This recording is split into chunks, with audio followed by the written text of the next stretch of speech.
Power. When we hear the word, we think of power in the world around us. People in power. Powerful systems, the power of nature. What we don't realize is power is us. It's personal, it's primitive, it's passionate, and it's full of possibilities, but only if harnessed, cultivated, strengthened, and unleashed from within. This power is everyone's to have, everyone's to find, everyone's to own. Not just a select few, but all of us. This is Nicole Devlin, professional life coach. Thanks for joining me today for From the Nth Power, where I'll be talking about power in everyday life. I'll be asking you to explore personal notions of power, how to become aware of it, grow it, and utilize it. Through my endeavors to grow my own power, which have created a foundation of wisdom, I'll help you find ways for the power of your complete internal self, mind, body, even spirit, to create more peace and more confidence, resulting in more success and greater results in your external life. Welcome to the birth and growth of your own personal conception of power. Welcome to From the Nth Power.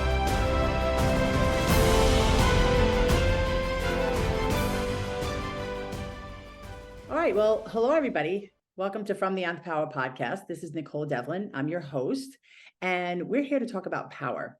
Power as a force and an energy that is inside of you. And if you do a couple of simple, different, unique, spiritual and personal and emotional growth tasks on a daily basis, you can take that power, as small as it seems, and grow it into great things. It's exponential. It'll multiply upon itself by a very simple practice and a very simple way of approaching your life to grow that energy and to make you feel more confident, ideally bring more successful relationships, more intimacy. That's where it all starts, is from the power within inside of you, not out there. When you start to think that power is out there too much and too long, it'll ruin your self-esteem, it'll negatively affect your health, and there's a lot of negative repercussions to denying that force of power within you. So that's what I love talking about on From the Nth Power podcast. And so I have a guest here today. Her name is Deb Kelly.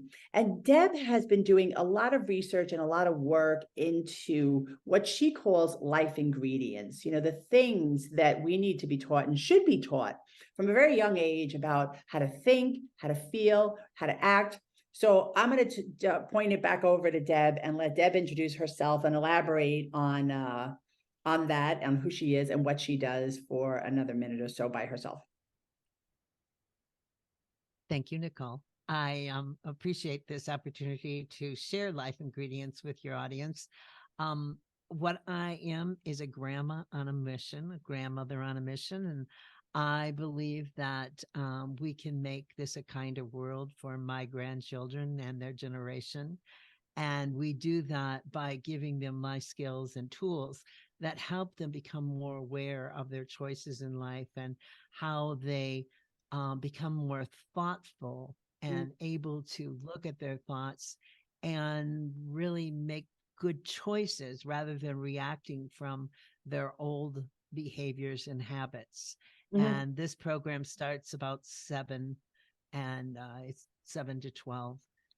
It's all online. It's called lifeingredients.com. And I'm looking forward to talking to you about this today. Yeah, me too. I think it's exciting because honestly, I'm around a lot of adults these days who are looking at their confidence. They're looking at their lives. That's what the past couple of years did. It upturned and, what is it? My friend, what is the great word? Disrupted. It disrupted our lives. And some of us came out of it, yes, with great questions. Some of us came out with great questions like, who am I? Why am I here? And a lot of people that I know who are seekers have always been kind of either questioning their lives or thinking about it or going back to school or educating themselves or looking to grow, started asking deeper questions. And a lot of these people have been in therapy for years, by the way, right? And they've been sitting there talking about going way back to the age that you're talking about introducing your program, around 5, 6, 7, 8, 9 years old, right? Yep. You and I talked about how crucial that age is. So tell me why your program starts for a 7-year-old. What is it that that happens with children, barring major incidences, like abuse or something sexual or whatever that happens at that age that could really redirect and really mitigate someone's power. But beyond that, and putting those types of more egregious circumstances to the side, what is it that happens for children? Because you explained this to me when we spoke before, right? Children have this really like strong sense of worth, and that they know that they're gifted if you ask them about their worth when they're 5, 6, but then at 7, something changes. So tell me what happens in and around that time, leading up to 7, at the age of 7, that you believe drastically changes a child's sense of their worth. Mm-hmm. Well, when they come into this little planet here, and they're kind of in a space of wonder. I call it childlike wonder, where they, everything is like, oh, it's just amazing, and they're almost like in a fantasy world, and they're very protected, and they cry and they're hungry, they get food, and pretty much, and they're in a very comfortable, safe place. They're wrapped in parental and loved ones that are supporting their view of the world. Mhm. So around kindergarten, they still have this. They're able to, I call it almost like a whimsy. They look at the world and they're just like, oh, it's so exciting. And you can, it's a fun time to share stories with kids, because they're like, oh, they're really, really into it. At 7, the brain shifts, and what happens is they start to realize that they're responsible for their lives. Mm. And that confidence and that structure of support and love that they had in those first 5 years seems to soften and weaken from them, so that they kind of like, oh, am I good enough? Am I going to be able to do this? And they're constantly seeking their identity. Right. And what happens, I think I shared this with you, when I'm in with the kindergartners, I'll say, oh, who's a genius today? And all the kindergartners will go, yeah, I am, but by 7, 7, second and third grade, I ask the same question. Mm. And there is not the appreciation of that question. They'll be going, well, she's pretty smart, and she's, but they don't bring it back to themselves, rarely. And so it's that life adventure begins, right there at 7, and they start to realize, boy, I'm responsible. And so that's why we've chosen to open up this program around 7 years old, because kids need those life tools. And Right. so do the parents, because the parents, I was looking at some things, and they were saying, how come 7-year-olds have trauma, not trauma, but what do I say? Temper tantrums and things like that. It's a big shift. It's kind of like the same shift that moves you move into a puberty. It's a Yeah. different sort of shift, but you're like, oh man, I'm in this by myself. Well, So that's what yeah, happens. that's great. So two things actually pop up while you're talking. And the first is you start to use you use the word responsible. It's like they start to Mhm. realize they're responsible. And for me, that would be the beginning of like differentiation. If everything's wonderful and I'm always going to be taken care of, and I never doubt that, and I'm beautiful and loved and loving and everything. And then all of a sudden I'm like, oh, wait a minute. Is it just me? I mean, am I alone? Am I the one who's going to have to something, which is interesting. But so that's just an observation. But additionally, the question that I want to ask is, when that shift happens, do you think, or do you believe that that shift happens for every child, regardless of conditioning, parenting? Is it a part of normal maturation, or are there cases where that doesn't happen in your point of view?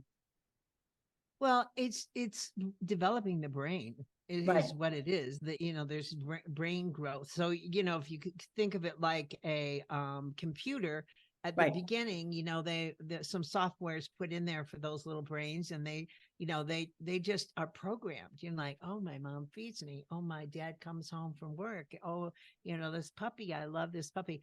And so they're being programmed about their world. So at 7, that comes in, and I guess I can say there's like a little glitch, that the software now turns into another kind of program that says, oh, wait a minute, maybe I am responsible. And that could happen at any age. I really believe that for me, I picked that up more like at 5. Right. And I actually had neighbors that called my mother and said, can Deb come down? We're moving and we want her to help us pack at 5 years old. I mean, I always think maybe I was like Benjamin Button. I was backwards. I was but at 7, I would go on the bus and drive, Oh, yeah. on the bus downtown to, programs and things downtown. At 7, we wouldn't think of doing that today. Oh, But easily. but I think, everybody kind of develops at their own space. But for the masses, it's around that 6, 7, and 8 years old, I believe. Yeah. Yeah. And I also think what's interesting is like, I feel the same way. Like at 5 years old, if my mother would have let me, I probably would have like become a worldwide traveler. Yeah, no If I kidding. had the money, she would have let me. Oh, come on, Yeah, Ma, let me go. I mean, let me go to Poland. Anyway, right. but also it's interesting, again, back to the word responsible. It's Mhm. a lot of what I hear in people's search for growth is this thing that I think started to happen when my generation was young, and I'm in my 50s, right? So I'm a Gen Xer. And I think what Yeah, started to happen was this, I guess, I don't know if it was research that came out, was about how important to a child's development parenting and parental conditioning was. And so now, like a lot of my friends who, again, are sort of looking, seeking, trying to understand their lives, themselves, their emotions, there's a lot of this like, oh, my parents fucked me up. You know what I mean? And you're like, yep. uh, okay, like, let me just digest that for a second. And then they start labeling their parents, which my own favorite is like, oh, my mother was a narcissist, my father was an alcoholic. And my response Mhm. to that is like, whose wasn't? You know what I mean? Yeah, exactly. Like in that day and age, we had an alcoholic, a drug addict, a womanizer, a narcissist. We just didn't have words for it, It was kind of things Exactly. like drinking. My father, when we had us on the weekends, he took us to the bar or the softball Yeah. game. But Yeah. I mean, Yeah. and I don't make light of that, right? Because there was I know, but it some was our parenting. but it was, and there were some Yeah. detrimental effects, definitely. Not necessarily even, let's say, in my father's case, from the drinking, but from the absence that the drinking caused to his presence, Yeah. to his ability, capacity to love, to be Yeah. available, to show up, right? So Yeah. that's where the alter effects were. But I wonder, like, when you talk about the 7-year-old becoming or acknowledging a sense of responsibility, um, I don't even know if this is a question for you, but what it begs, the question that gets, prompted in my mind is then, well, then Mhm. what the heck happens after that without your program? Like what has happened to kids that then grow up and it's all somebody else's fault? And I even have friends, I don't have children, but I Yeah. do have friends who, and maybe you can speak to this part of it, who's like, their kids are like, she's like, my son is like, everything is somebody else's fault. Yeah.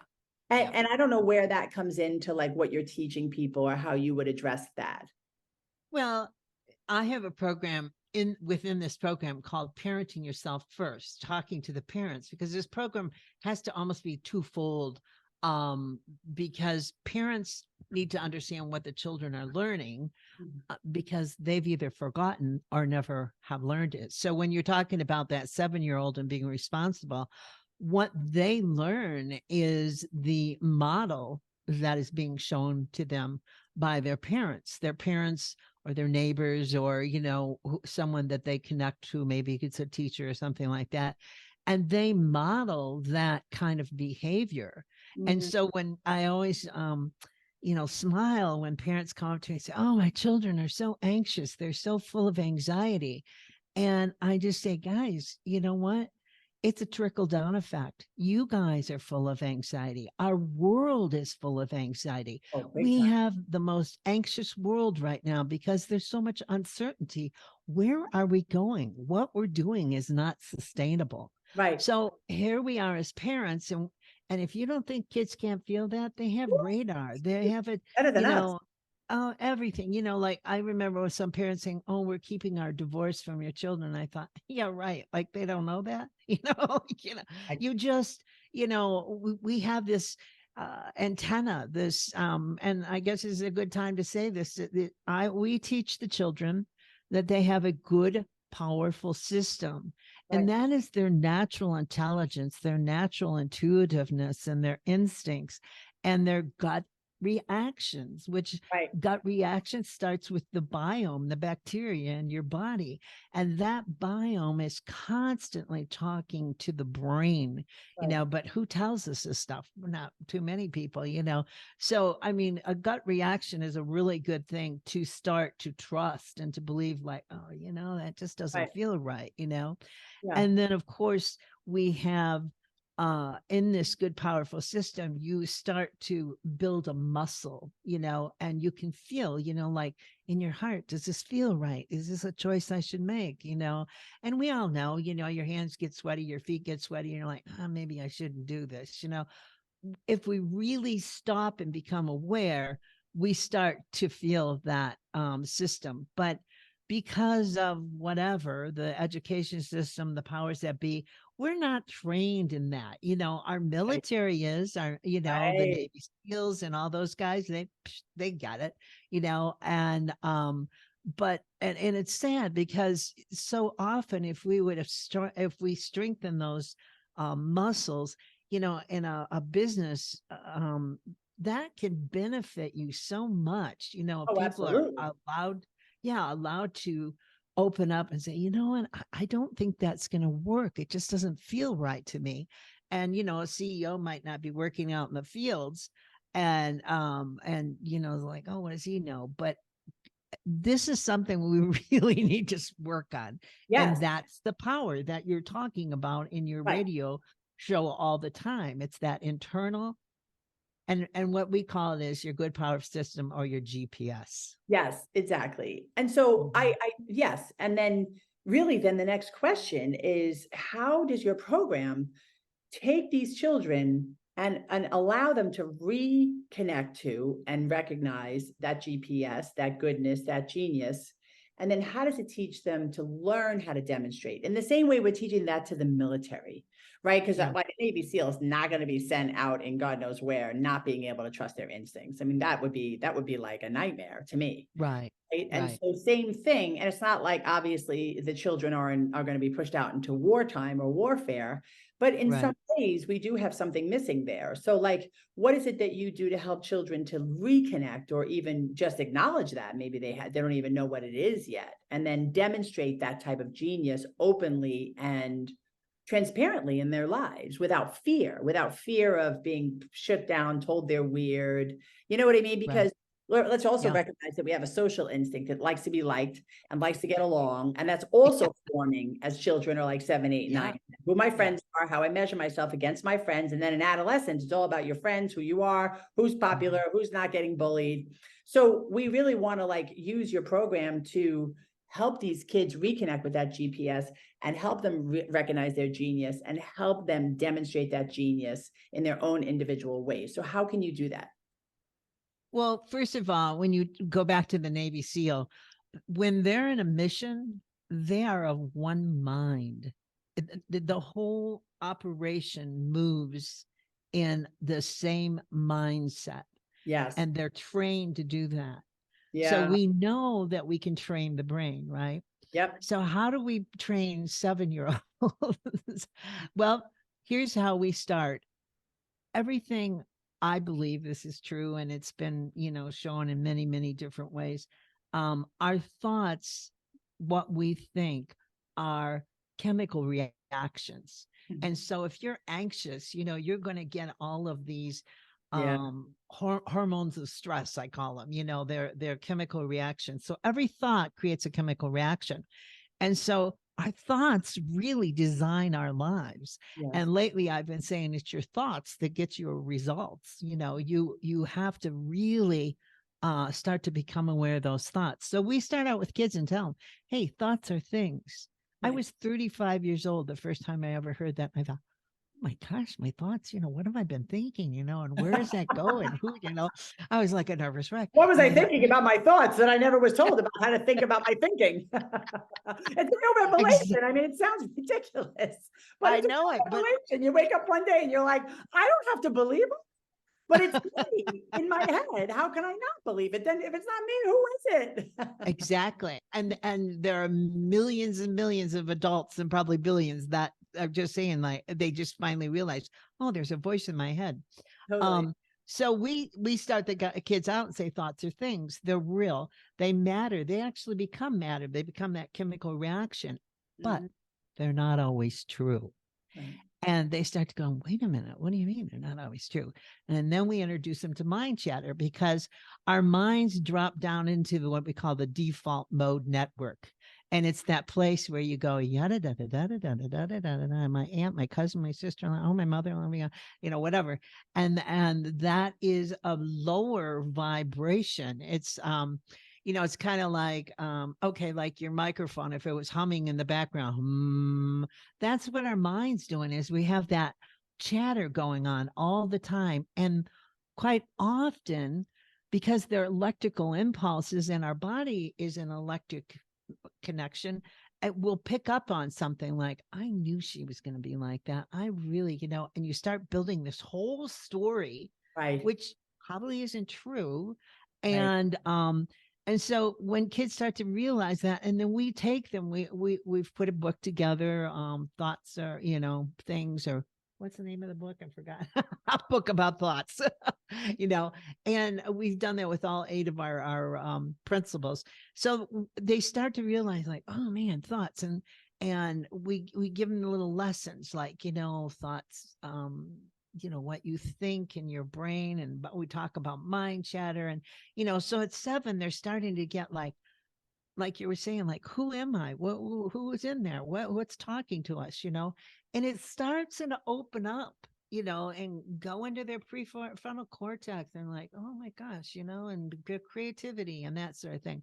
So then we teach them how to calm those thoughts down.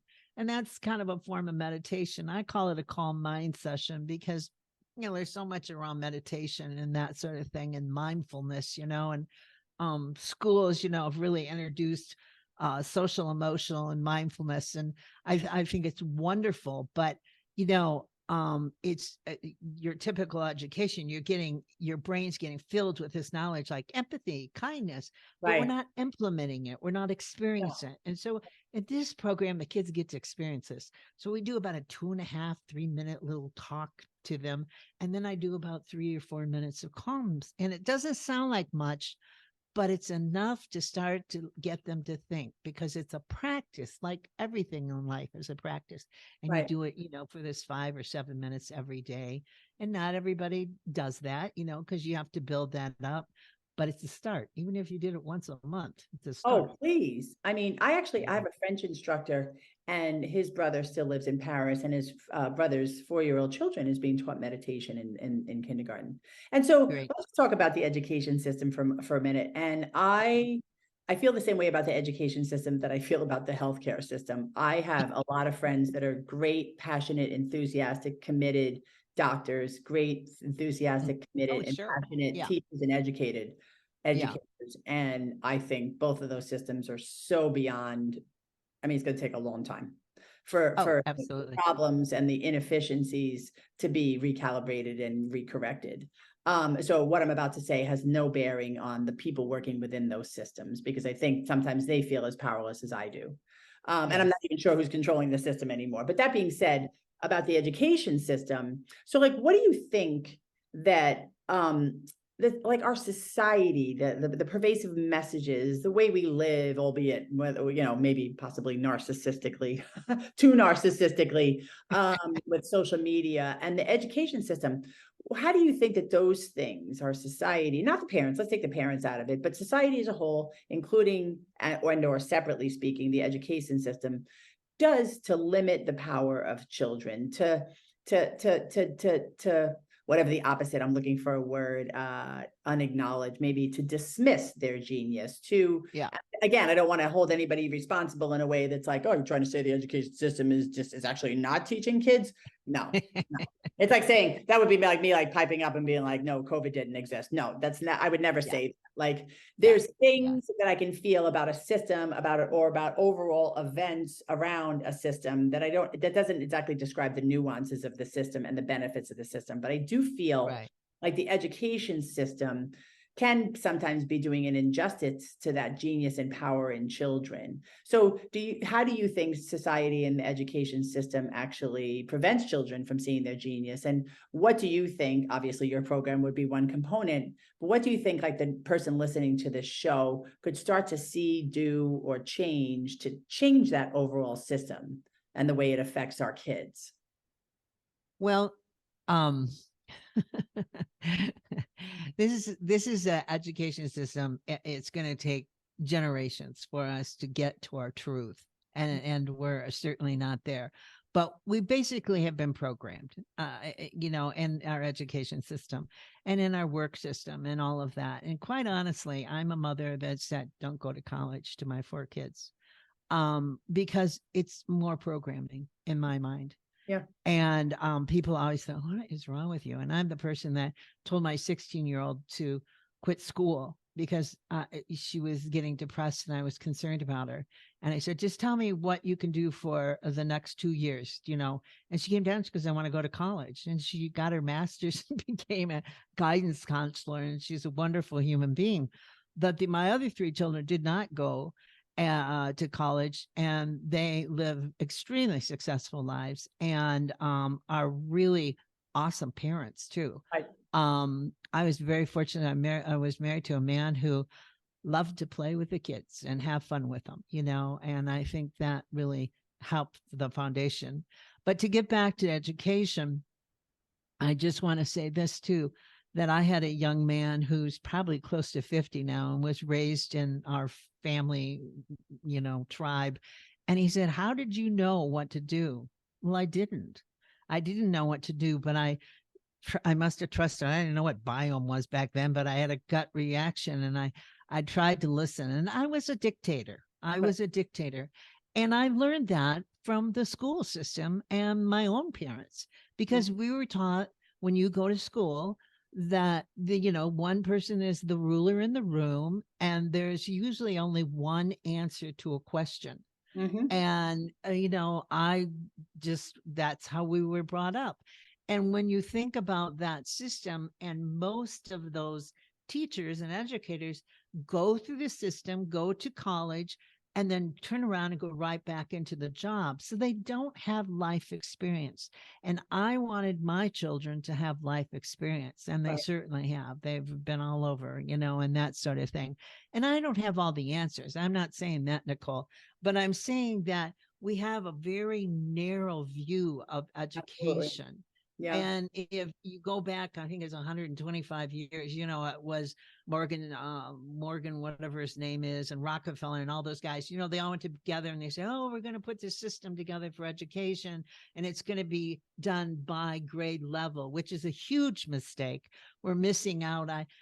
When my children were in school, I just said, couldn't we mentor the other kids? We have a program here in Tahoe where I live, and this gal is just so amazing. She brings the high school kids down and they teach the young kids, and the young kids, they learn something. My granddaughter came home. She goes, "Oh, do you believe it? The lake, the bottom is coming up and warming the lake, because we live on Lake Tahoe, is a big deal, And I said, "Wow, you really learned that today." She got the message because these young people, which they respect and they're excited. So we have a system that's locked in right now. It's the teachers, it breaks my heart because they have to work so hard to do the standard testing so that the kids can do, the teacher keeps her job and all of that. And that's all man-made silliness, and I always say, if you want to do a standard test, do a standard test of our community, our soul, our culture, our society.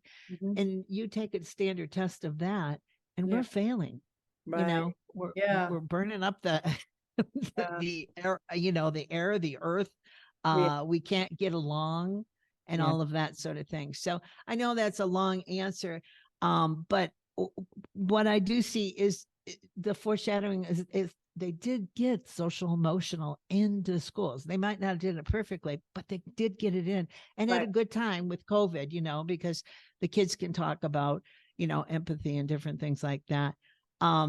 But our education system, I would love to see it project based. where Mm, kids are building projects and they're mm, hiking.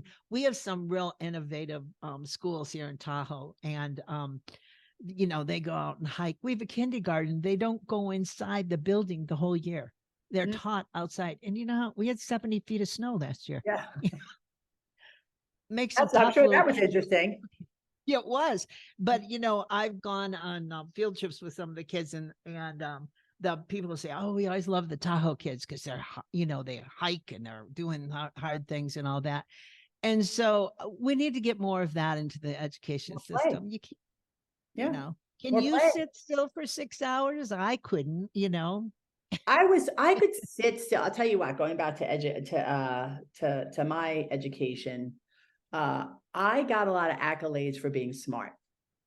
Oh, I So, bet you I did. mean, and in some intuitive way, I knew, and I liked teachers and I liked learning.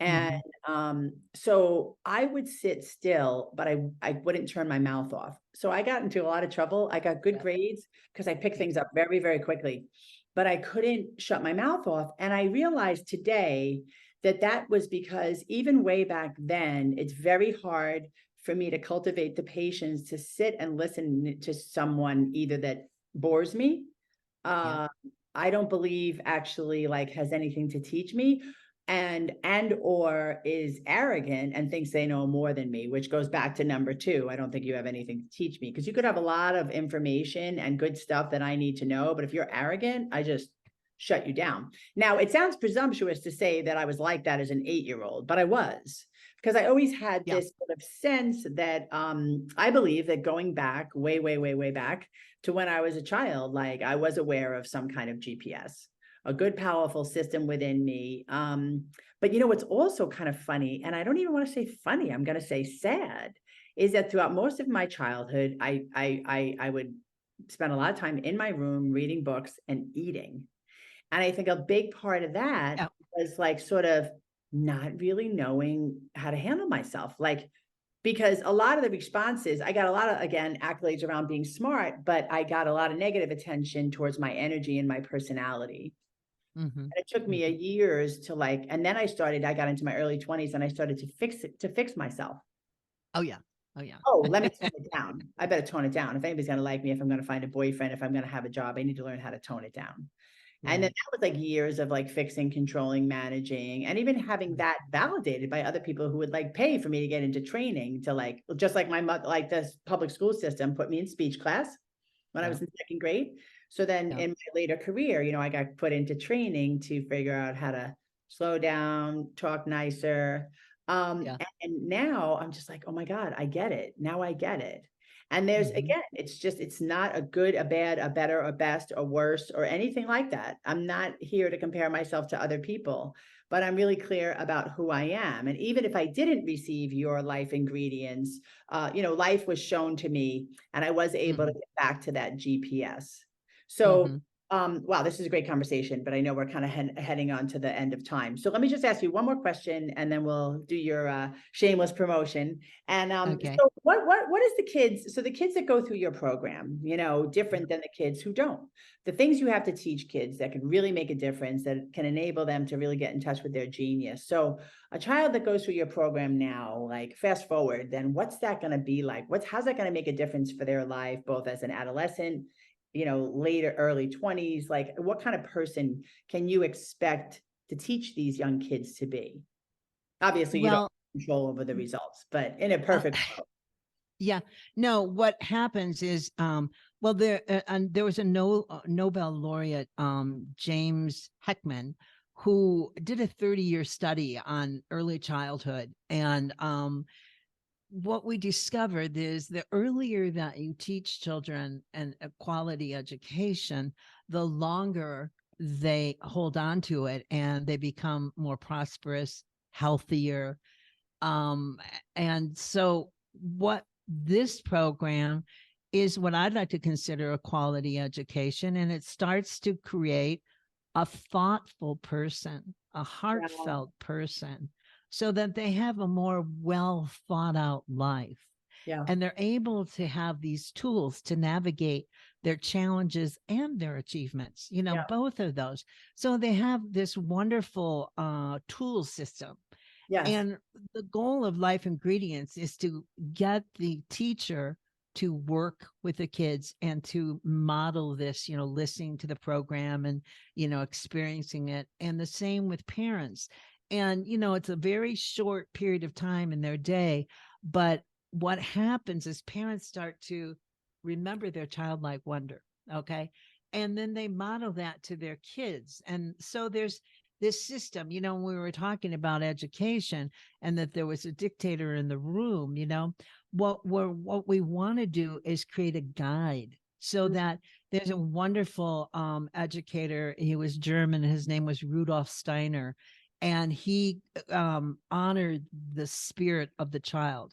And that's what we're doing with the good, powerful system. We're honoring you have this guidance system. Let me help you understand this system because, when you're a teenager and they'll say, hey, let's go over to the pond and swim. And, it's 2:00 in the morning and you're like, that's probably not a good idea. You guys had a beer, whatever, and that. So we're teaching them to start to feel that heartfelt and gut reaction. And these three work together, the mind, the heart, and that. So Totally. what does it do? It allows people to become aware. We Yeah. are not an aware society. We've been programmed. I mentioned that earlier. So we react to life. Mhm. And what we're training these children to do is to respond to life. They get confused. We ask little kids, oh, what, give us the answer. And they'll go, oh. And then they don't remember because they've lost, what it was they were talking about because they're on autopilot. So what we do is we start them, like somebody might say to them, gee, maybe you need to take a breath so you can get that, that thought back in. And so they become aware, I need to reset my system. Right. And then they reset their system by breath alone. We Yeah. don't give breath enough. Woo! It's It everything. should be a divine thing or Oh, please. royalty. The breath is, seriously, if we don't have breath, we're dead, Yeah, So like, nothing. why would you Nothing. not think, why would you not think that was an important? So we Yep. get this breath, they take a few deep breaths. And what it starts to do is bring them into an awareness where they have discernment. We don't use discernment. What we actually do is we teach the kids how to pay attention. Right. It's kind of ironic because, in school, I was always, said like, hey, pay attention. Somebody would always tell you that. But the irony of this is that we never teach how to pay attention. So Mhm. once kids start to pay attention, it's awareness, it's a consciousness, Yes. and they're like, oh, that feels better for me to go over with this group of people today. I think I feel more comfortable with them and I can relate to them. So it gives you this amazing power to Yep. have discernment and to choose. Yep. And you practice it the rest of your life. You never stop doing Life Ingredients. You just said like the perfect thing, which is the package of power. It's like discernment, awareness. What other words did you Breath and use? practice. Right. And but all of that, but the breath and the practice bring the awareness, they bring the discernment, Yep. they bring the Yep. intuition, they bring you back to this present moment, which grounds you here and now. And you can deal Yes. with anything as long as you're still breathing, you're still above ground. As long as you're still above ground, you can deal with anything. Yeah. Yep. So, That's and true. that is power. That is the power of the moment. That is the power of now, as Eckhart Tolle used to say, right? The Yeah. power of now. Take a breath. And the breath, what I learned about breath is it brings you back into the present moment. It's the Mhm. cure-all. It's like if I'm all crazy and worried or anxious or thinking too much, Yes. I got a problem I don't know how to solve. I don't have any time. The last thing I think about doing is stop, pause, breathe. And that'll Yep. just like center me so that I can discern Yes. what to do next. Yeah. Discern which group to go with. Become aware of what's happening inside of me instead of focus on the mishigas around me. So this is okay. So coming to a close, I just want to give you a moment to just talk about your class coming up and let anybody who's watching or listening know about you, whatever, however they get a hold of you, email, links, website. So have at it. Well, thank you. This has been a great conversation. Invite me back again. There's so much more we can talk about. Oh, of There's course. seven more ingredients. And I love your style. What I am up to is this class. It's a 4-week class. It's about 45 minutes each class. And what we're doing is teaching the adults. It's called The Power of Thought for Adults. Okay. And or Thoughts for Adults, I guess it is, The Power of Thoughts for Adults. And what is happening there is exactly what you said, is that we have to train ourselves to get in there and breathe and feel, become aware, and then be able to respond rather than react. Because as parents, we tend to be dictators and we tend to react like, listen, young lady, what do you mean talking like that? I'm your mother, rather than saying, well, honey, you having a bad day? What can I do to support you? We would talk to our friends like that. And that's why don't ever tell me you can't be a friend to your child. That is the biggest bunch of baloney I've ever heard of. Our friends are who support us, especially women, our women friends. They're like, family, and they support us and they help us. And we want to build that same network with our children and our family to honor and respect them. And, you make a mistake, you don't beat them up and take their phone away. You're like, so why did you use this foul language here? What did that, that foul language is nothing but you're lowering your vibration, and they need to, understand that and raise it up. Yeah. So the classes are to teach parents how to use their thoughts. And we actually teach them very similar to the way we teach the kids. We give them some of the same tools and that sort of thing. And then we ask these parents, teach this to your kids. You can do it at dinner time, or, at night you can sit down and, follow this. We have a thing where you calm yourself. It's called the Calm 5. And we teach them how to breathe and to do this. And, I taught the sports kids, and that stuff, how to do this, high school kids and things like that. We all need these tools, like we just got finished saying. So these are available, and it's four classes. It's a minimum of $39, but at the end, stick with us because you get a great surprise. And because I so believe in this program, I pretty much give you the life ingredients library. Right. And it's really necessary for those of you. I highly recommend it because it will be a great life support to not only your school age kids, but your family, your adults. You'll see people at work and you think, hey, they could use a little life ingredients. Oh, So definitely. thank you, Nicole, for allowing me to share that. My website is lifeingredients.com. Real easy. If you want to get a hold of me, it's deb@lifeingredients.com. Very simple. And I really would love for you all to come. There's a virtual tour of the library, and you can check everything out. And again, thank you so much. I really feel that I'm a grandmother on a mission, and I'm here to help make a kinder world. And thank you for being part of my mission. Oh, you're very welcome. Just one point of clarification. So the course that you're doing, is it an online course so anybody can take it at any point, or does it have a specific start Yes. date? Okay. No, it's August 10th. Is if you want to do it live and ask questions, we have live Q&A and all of that.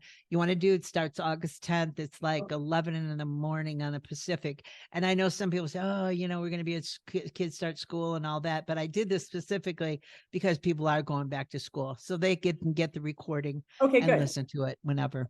So live August 10th. If not, you could do the recording afterwards. Okay. Yeah. Thanks you so much for your time and for coming Thank to the you. show, and everybody else for listening up today. So Deb gave you her information. I'm Nicole Devlin. This is from the Unpower podcast. I can be reached at nicole@nicoledevlin.com. And all information about Deb and about me will be in both the video on YouTube and in links on any other place I post it. So thanks for joining us today, and have a great day.